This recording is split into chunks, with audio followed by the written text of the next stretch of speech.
guys, welcome back to the channel, and today we've got a review of the Duelpad Mini. So I'm going to open this up here and let's check it out. All right, so we've got a box here. What do we have? We have our USB C to USB A cable there, right? We have our extra switches inside the case and extra button caps there, and also some feet. We have our key switch puller. Okay. We have our device. Here, pad here. All right. So we put this here. All right, let's get this out of the way. Okay, so this is the Duelpad Mini, and the first thing you're gonna notice is this thing is tiny, right?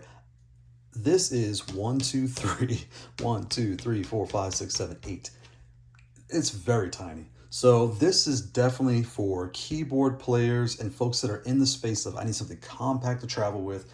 And this is the style you like. If you're looking at this, you know it's what you like. If you're looking at some of the other pads that I've done on the channel, they are for the standard, leverless style with the directionals on the top and the up on the bottom, right? Whereas this is, I know I like playing games with the WASD or just an arrow key and have my others on the other side. That's what this is, right? So we have our screen on the bottom.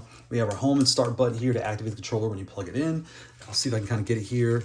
You can see these keys are actually really quiet. So I've tried others before and they're louder, not in a bad way, they just they're louder, right? So these switches here are similar to the Cherry Reds, it feels like, and I could be wrong, but when I touch them and play with them, when I played with this pad, that's what it felt like. And fun fact, when I was playing, again, I wear a triple X riding glove, right? So you could see this thing fits in my palm, right? I can crack this thing, right? Well, it won't crack, it's actually, it's 3D printed, but it doesn't feel cheap, right? It feels well built. Nothing feels creaky. I don't hear any of that noise, right? But the way I was playing, I ended up playing it like this. I was playing Tekken, and I was playing it this way. And I think I tried Street Fighter too. We were laughing, the kids were having a good time because this is small for me because my hands are so big. So I had my son try it out, and he doesn't really play a lot of those. He plays Tekken a little bit.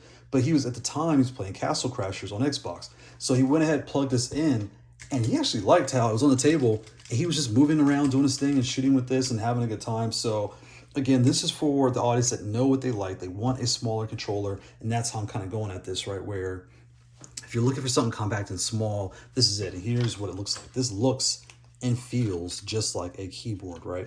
It doesn't feel like a mechanical keyboard at all because it's very quiet and they're linear. They feel like the Cherry Red, so it's a softer feel, right? And it's not as loud by any means, it's really quiet. But that's kind of what that is. So you have all your directionals, your standard 4, your 6, all those things. And your other buttons are right here on top. The screen is here, so you can activate all that stuff, and that's what we have. So the bottom, there's nothing there, nothing on this side, nothing on this side. On the top, you'll find your power, and that's it. It's pretty straightforward. You plug it in, good to go. All right. So next, let's do the paper test. What's the paper test? Anyone that watches my channel knows I like to take a standard piece of American paper, and how you would measure this is you would fold it 3 ways, right? So 1, 2, right? So you got that there, perfectly creased, and I put it on top. And even then, I'll put this on top. Usually I do it the other way. We'll do it this way. There's still space. Let's grab an adapter. Basically an adapter on the bottom and definitely an adapter on the side. So this thing, like I said, when you're using this, you are looking for a compact keyboard style travel controller.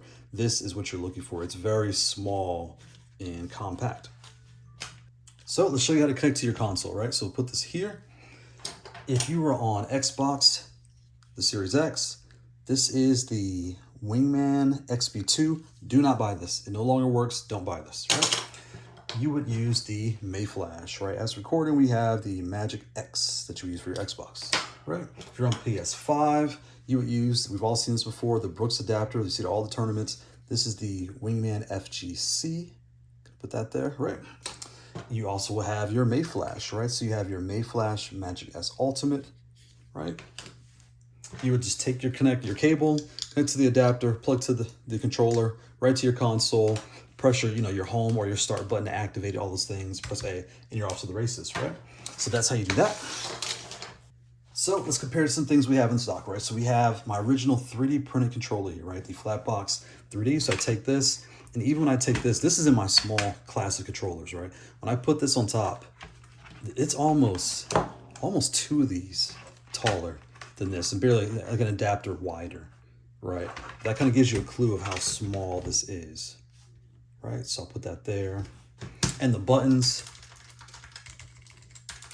they feel very similar to these. These might be a little softer. They're probably the same. They feel similar. Next, we have the medium size, right? So this is the Flat Box Ultra, right? So we compare this here. I'll put it again on top. And we can see here. And again, you know, all these two are the same height. This is bigger, right? So when you're looking at this, again, it's roughly almost two, you know, well, maybe 1.5 taller compared to this guy. And then when it comes to width, let's see what we got. One adapter, two adapters, almost 3 adapters wider. Right. So here's your small, your medium, and actually the new small. Right, so next, let's go ahead and do the Xbox controller, right? So you have your controller here, and you can see again just how compact this is.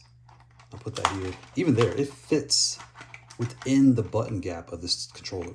Hope it comes up on camera, you can see that. As far as width, it is about a controller and maybe a grip wide, right? So put that there. Then we have our large size. We did our small, medium, large. We have the Fightbox B1, right? So this one here, when I put it side to side here, it's roughly as tall with the keycaps on as this pad here. Again, the width, this is almost 2.5 taller than this one, right? And the height, yeah, it's roughly, I mean, it's basically as tall as this is high, or as wide as this is high. Right, the button layout, I mean, they're totally different types of devices, so won't worry about that. So I'll move that here. Last, we have the big boy, right? So this is kind of a funny thing to look at. How does this compare to the joystick if you're coming from that style? There you go, right? This is 1, 2, almost 2.5, and it's not even as wide as this is high, right? The weight, I mean, let's be serious here. This thing is 3D printed, it's very light. This is a joystick, we know what that is, right? So, it's out the way. It's here, organized there. So again, if you're looking at this controller, you're looking for a mini keyboard style, and this kind of fits that profile. The quiet switch is like a keyboard and everything else. And again, you can see here, here's essentially the height and the width of this device. So thanks to Duelpad for sending this out. Thanks for watching. Bye.